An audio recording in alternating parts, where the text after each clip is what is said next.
The National Broadcasting Company presents The Adventures of Sam Spade, Detective. Sam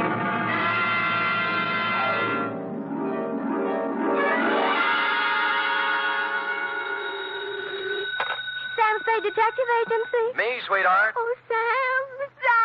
Now, F, all is forgiven, like I told you. How can you forgive me, Sam? I almost killed you. Well, why kick yourself, F? You would have done the private detective profession a great favor. Oh, don't say that, By Sam. removing from its rolls the only operative in San Francisco stupid enough to shake an apple tree for an entire evening trying to pick up an apron full of bananas. But they all can't come out right in the end, Sam. Ah, but you haven't heard the postscript, Angel. Postscript? Postscript, indeed. Batten down the hatches and warn all within earshot that they're about to catch Stupid Sam, the incomparable, in a new act.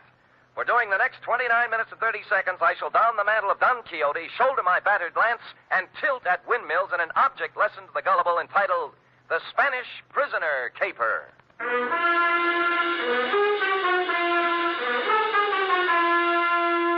Transcribed for NBC, William Spear, radio's outstanding producer-director of mystery and crime drama, brings you the greatest private detective of them all in The Adventures of Sam Spade.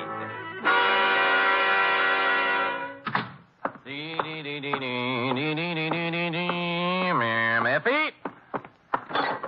Yep. Sam, I don't know what... Oh, now, there, Angel. Don't cry, little girl. Don't cry. I'm so stupid. You might have been... Hush. Yes. We'll have no more of it here. But... Not a word, not a word. Book, pencil. Yes, sir.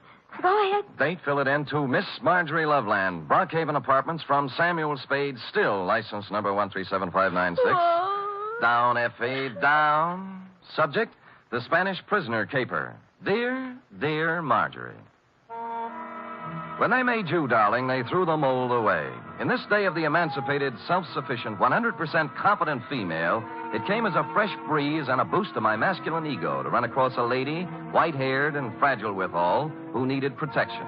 After meeting you, I knew what the fellow had in mind when he wrote, Heaven will protect the working girl. As a matter of fact, you could have been the very girl, since you and the song were about the same vintage.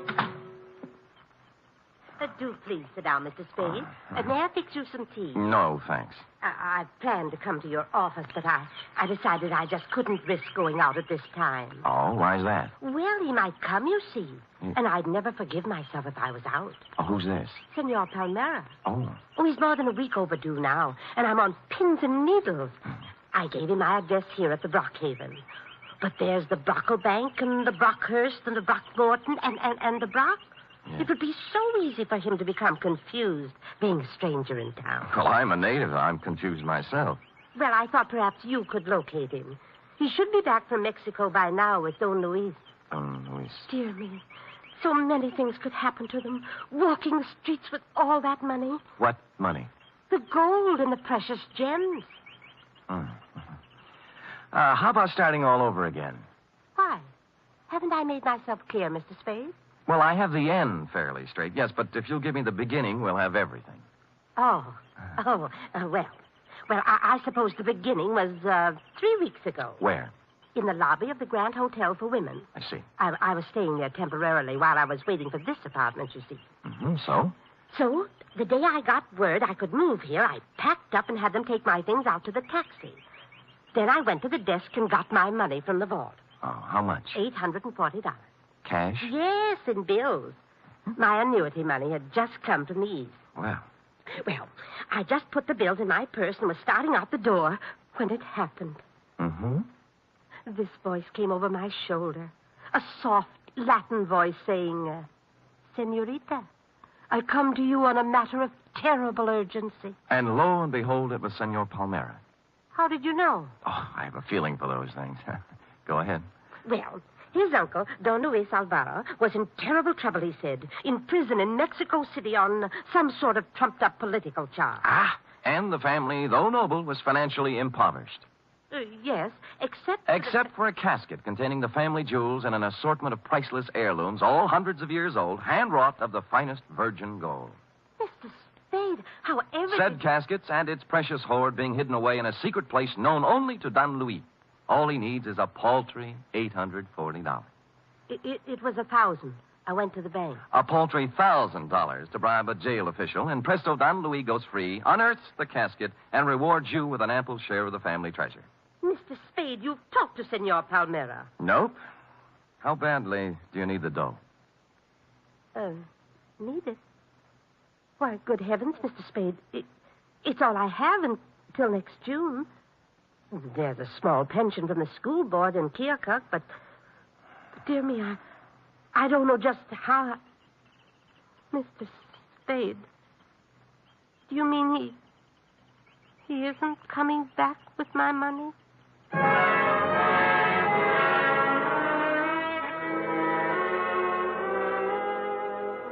The truth of the matter, Marjorie, was that you'd fallen for the Spanish prisoner's swindle.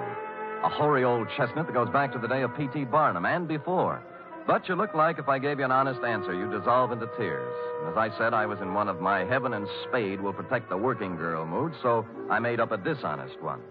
Mr. Spade, will I'll try and look him up. Maybe it's all a terrible misunderstanding. Oh, good.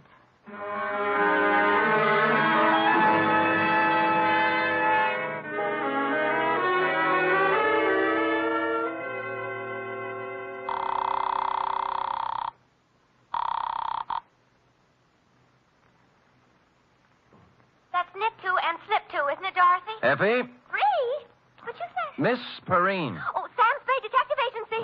Mr. Spade is... This is Mr. Spade, charming one. Oh, Sam, I'm sorry. Yes. Dorothy's here, and I'm trying to learn to knit argyle socks. Well, fine. Drop all stitches and look in the file for me, will you? I remember getting a circular a while back on a con man who was running the Spanish prisoner around here. What would it be under, Sam? Spanish prisoner? Con games, obsolete. Get out the file. Oh, just a minute. It's Sam, Dorothy. Count those stitches while I look in the file. Confidence games. Oh, here. You told me to knit two and slip two, I'm sure. Sam! Yeah? I found it. His name's Pedro Rodriguez. Rodriguez? There's no address, but it says he habitually associates with somebody named Lolita Montoya. Sounds Spanish. Slightly. Any address for her? 615 Mason Street. Fine. And that's all there is, Sam. Oh, golly, I'm so mixed up with these darn argyles. Well, what's so tough about that? Well, you ought to try it sometime. What row are you on? 27th. Knit three and slip one, she says, and I... She's wrong. Knit two, slip one, knit one, pass one, and knit one. You got it? Sam! How versatile. Nothing at all. I've been going out with a gray lady.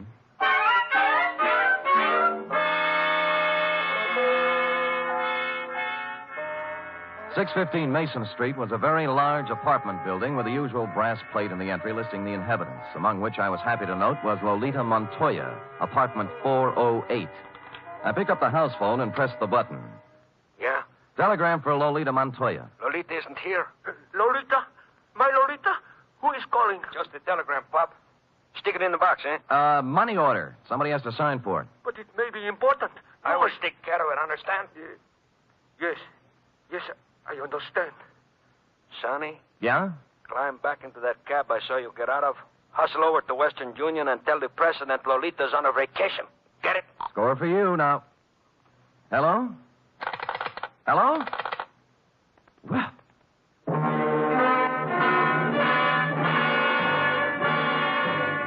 Nothing daunted, I punched a few bells until one of the less suspicious tenants gave me the front door buzz, walked in, and took the automatic elevator to the fourth floor. Or I should say toward the fourth floor, since halfway between the third and fourth, she quit cold. The elevator, that is, but there are devices for such things. I pushed the button marked emergency, and it took me only 50 minutes to get out, assisted by the janitor, the manager, and 12 tenants. The doors on the fourth floor, it seemed, had been carelessly pried open and held that way by a magazine carelessly stuck in the crack. Continuing my stealthy approach to 408, I found my man and his pal had somehow sensed I was coming and run off without stopping to close the door. The apartment was filled with cigarette smoke and not much else, a bed, an empty dresser, and a table on which were one pot half full of foul black coffee, a little pointed gadget that looked like a nut pick, and a handful of metal shavings. I was contemplating what connection, if any, this had with your missing $1,000 when... Yeah? This is Stuyvesant, Pedro. I just wanted to inquire how everything is coming along, if at all. See, great. How much? Well, there's $1,000. Is it good? Oh, gee, boy, what do you think? Pedro, this here is joyous news. Like you said, Pedro, our Spanish prisoner is a valuable man. Huh? I must hustle over to the lighthouse and inform Lolita. Lighthouse? She has been very conscientious in the role, Pedro, very. Oh, see, great. It's not every girl who would sell out her grandfather so readily, Pedro. Nope. We must not take Lolita for granted. I will give it a new rumble, and we'll see you tonight at Simplex. Right? See, right. Au revoir, Pedro. Au revoir? What au revoir? Oulé, Stevie.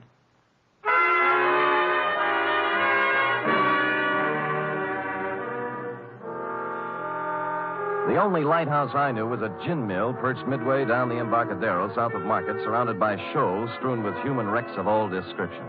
A place you might find shell game men and carny grifters, but hardly a habitat for a con man smooth enough to work the Spanish prisoner. The lighthouse keeper, who looked like he'd retired from the sea after a losing battle with Moby Dick, was bent over a pinball machine next to the door. As far as I could see by the one light in the joint, it was empty. Get up, get up. Yeah, get up, get up, get up, get up. Oh. Too bad, lighthouse keeper. Yeah, what'll you have? Well, beer when you're ready. Do you know Pedro Rodriguez? Yeah, worked for me once, a couple of years ago. I canned him. Why? He's a swab. Only honest nickel he ever made was when he was here. All right, get up, get up, get up, get up.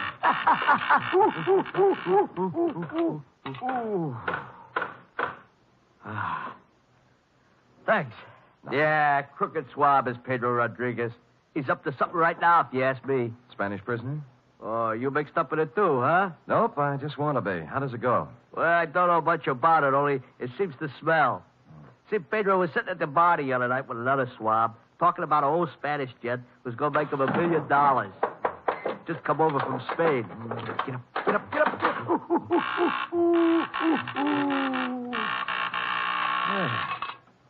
Nice shot. Body English, pure and simple. Yeah, so what about the Spanish gent? Well, I didn't hear no more about that. Hey, I'll tell you what you do. You ask Lolita about it. Anything Pedro is mixed up in, she generally knows about. Good. Where do I find Lolita? Let's see. I ain't sure whether it's the third or the fourth. Third or fourth what? The booth from the back there. Oh. She's been sitting there all night writing letters. You better be careful, though. She got an awful temper. Thanks, lighthouse keeper. How about the beer? Sure. Hey, Larry, draw one.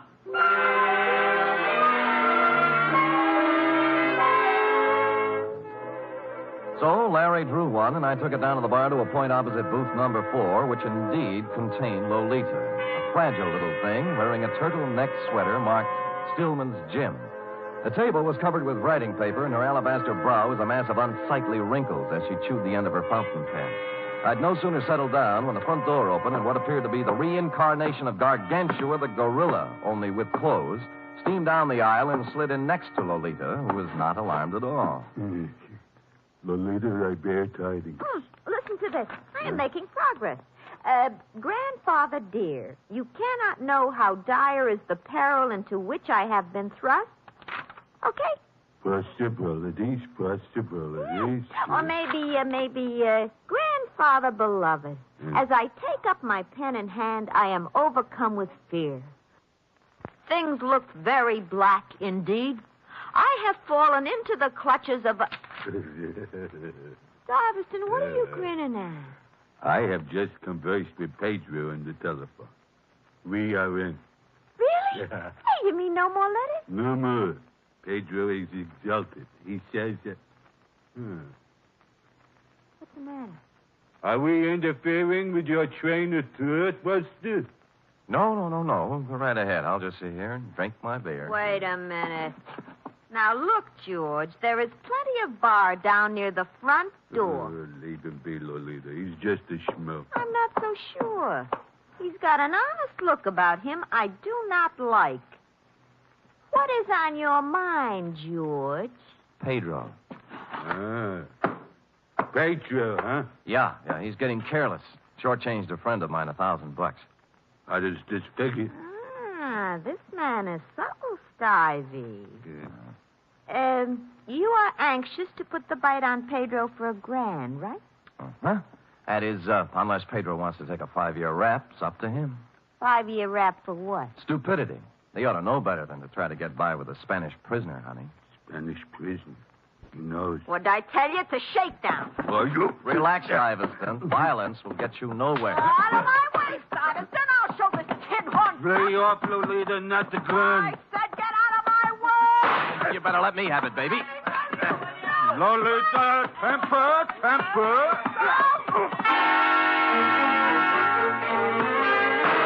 I got hold of the gun with one hand while Lolita chewed on my other one. Stuyvesant, meanwhile, catching my head under his arm like a nutcracker and kicking me in the stomach with his knee. This went on for some time, then I became vaguely aware of Stuyvesant's fist, as big as a ham, coming up from the floor. He caught me on the side of the head, and I skidded down the marble floor, past the row of booths like a ball on a bowling alley, scoring a 10-strike on the pinball machine, which leaned drunkenly over me, stuck out its coin drawer, and flashed a red light in my face, reading, "Foul ball, try again." Stupid me, I did.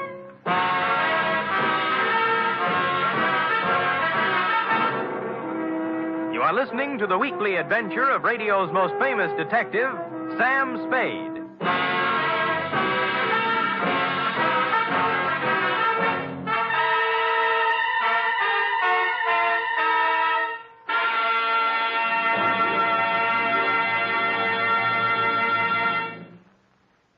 Three chimes mean good times on NBC.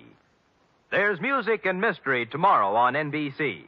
For music, your hit parade brings you the top tunes in the land, as selected by you and presented by Raymond Scott's Orchestra, Eileen Wilson, and Snooky Lanson.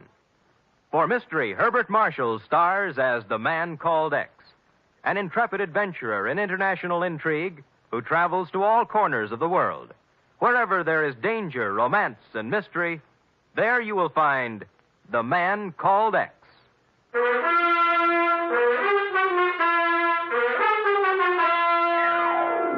And now back to the Spanish Prisoner Caper, tonight's adventure with Sam Spade.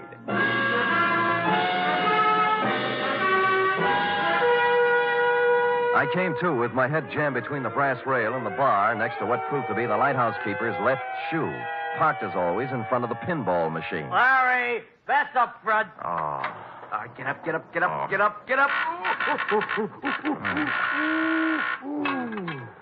Where are they? Top hole is all filled with 3 balls to go. Congratulations. How about Lolita in the mug? Oh, Deb. All right, get up.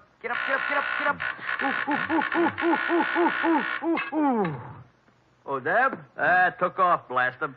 I had 780,000 points run up, and they had to go and throw you at the machine, cause a tilt. And Larry!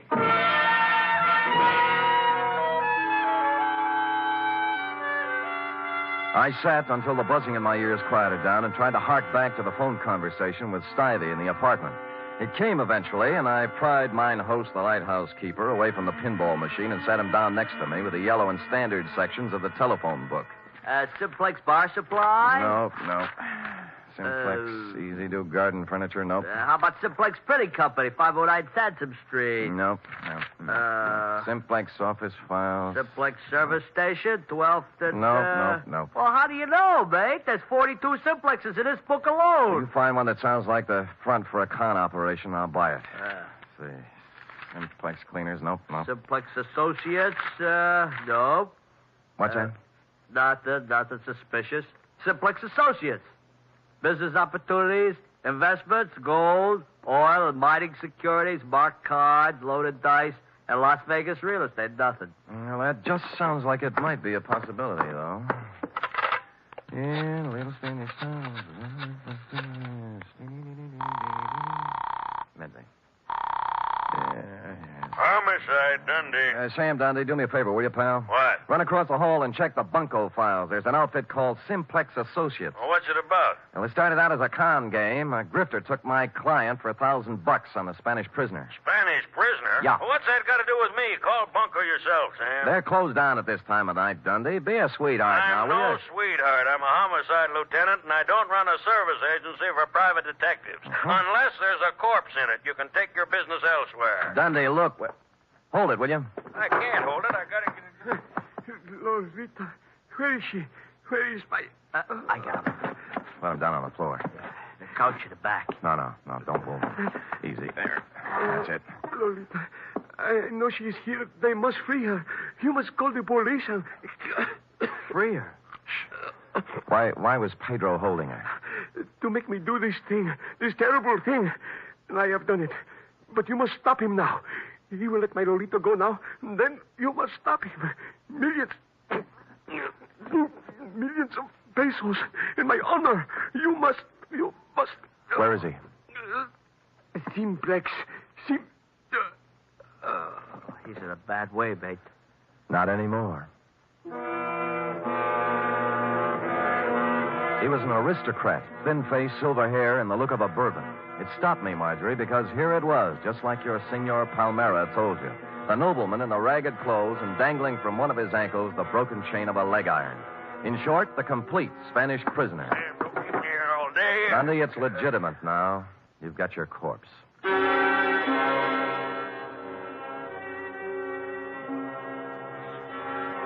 There was nothing on him to indicate who he was or where he came from, but I had a feeling I'd seen him before. After making the lighthouse keeper promise me he'd lay off the pinball game until Dundee arrived, I took off for my office on a very practical errand. Sam! Oh, Sam! Oh, what are you doing? Buckling on my .45, sweetheart. If I had a light tank and a bazooka, I'd take them, too. Oh, Sam, your face is I all... know, sweetheart. Oh, Sam. About the Spanish prison? Well, there's a real Spanish prisoner in this one, F. He's dead now, by the way, and from the cheap grift of $1,000 from a poor retired school teacher. We're now up in the $1 million bracket. They got a murderous ex-Corrine playing like she's been kidnapped and writing extortion notes to her grandpa, and a mug who looks like a monkey's nightmare, and nut picks and metal shavings, and someplace or somebody named Simplex, not to mention... Oh, Sam, stop it. It's all my fault. I was so mixed up with the Argyles. What have the Argyles got to do with it? When you called about the file, the circular on the confidence man. Yeah? I was looking under Kong under the C's, but I got out the one next to it by mistake. No. Yes. The one marked counterfeiters. Only then did I remember where I'd seen the old man before. The paper was still on my desk, and his picture was still on the front page over an article that ran something like this. Search on for ex-Spanish Treasury official. Police today were still without definite leads in the search for Ramon Montoya, former chief engraver of the Spanish Mint. Montoya, who arrived in San Francisco 3 weeks ago to visit his granddaughter, vanished from his hotel room shortly after checking in, etc., etc., etc. Yes, Sam? Call Lieutenant Dundee at the lighthouse on the Embarcadero. Also call the Treasury Department. Tell them both Pedro Rodriguez and his two assistants are even now busily running off currency from plates engraved by Ramon Montoya at the Simplex Printing Company, 509 Sansom Street. Yes, sir.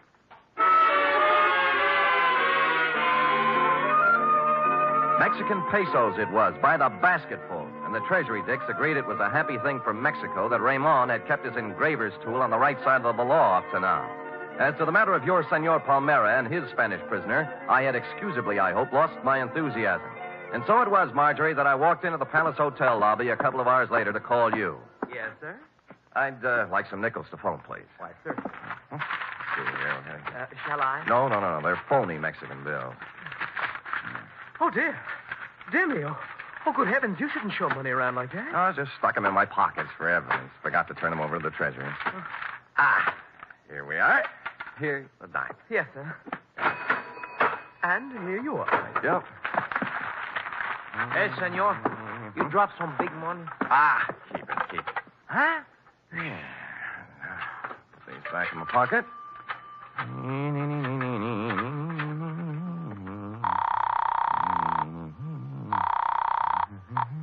Excuse me, please, senor. Hey, Chum, look, I want to talk on you. Hello? Marjorie, this is Sam Spade. Look, senor, I got to talk to Oh, you. Mr. Spade, did you find him? I'm sorry, Marjorie. I beg your pardon, senor. Just a minute, Marge. Look, buddy, you can have the phone in a minute. Now, will you relax? You mean my money is gone? I'm afraid so, Marge. It's an expensive lesson, but it's worth it if you remember, honey. From now on, never flash your money in public places. Senor, please. I'm almost through. Will you wait a minute? And never trust strangers, Marge. The world is full of sharks looking around for easy, middle-aged ladies with bankrolls. But he seemed so honest, Mr. Spade. That's the trouble. The way he came up to me and said, Senorita, I come to you on a matter of terrible urgency. I know. He saw your bankroll, Senor, and I he come figured... to you on a matter of terrible urgency. Figured you look like an easy mark, Marge, so... Senor? Just a minute, Marjorie. What did you say? I say I come to you on a matter of terrible urgency. My uncle, Don Luis Alvarado, he's in awful trouble. Oh? Oh, there's going to be great rewards, senor, if you help us. You know, we just might be able to work something out.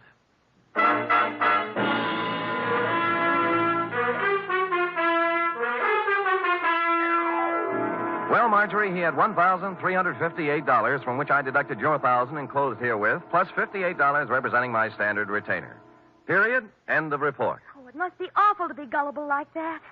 Dear, sweet little soul. Yes. Imagine her falling for a transparent swindle like that. You know, that's one thing I've learned from you, Sam. Oh? I have my savings in a real good, solid thing. What's that? An avocado mine. An avocado mine? Where? In Nome. That's in Alaska, you know. Mm-hmm. Well, nevertheless, and notwithstanding, go type that up.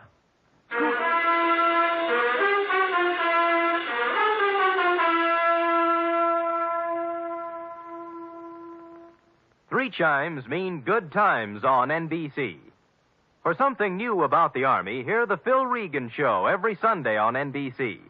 Coming from a different service base every week, Phil Regan brings you songs and fun and brings prizes to talented GIs. It's an exciting newcomer in your Sunday chime lineup on NBC. And Sunday also means Cary Grant and Betsy Drake as Mr. and Mrs. Blandings.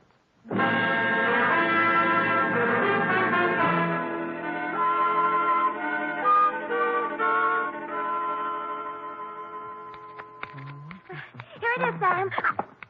Why, Sam. A knit 2, purl 3, slip 1, and knit 1, you see? How many rows did you do? I'm on 57. Are you sure you're right, Sam? Well, look at it. Have you ever seen such argyle? Well, that's what I mean, Sam. They sort of billow out, don't they? Well, who cares? That guy you're making them for probably won't appreciate him anyway. But they have to fit, Sam. Well, look at that. It'll make a perfect sleeping bag for a fat cat. Now, tell him your boss lost them up. But, Sam, oh, dear. What's the matter? Well, it was going to be a surprise. They're for, No. Yes? Well, I'll treasure them, sweetheart. They're beautiful. Just what I wanted. That's my boss. Good night, Sam. Good night, sweetheart.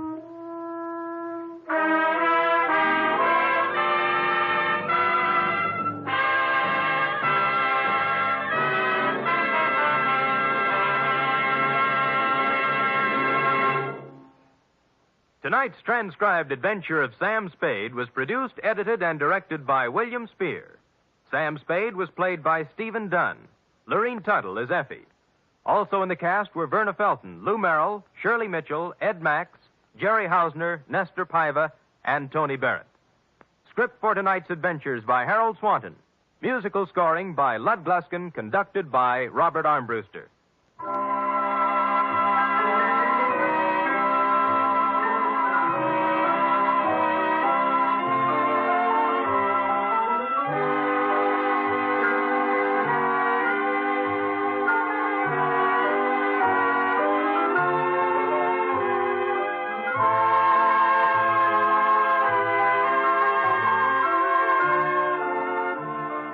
Join us again next week, same time, for another adventure with Sam Spade. For more mystery excitement tomorrow, it's The Man Called X on NBC.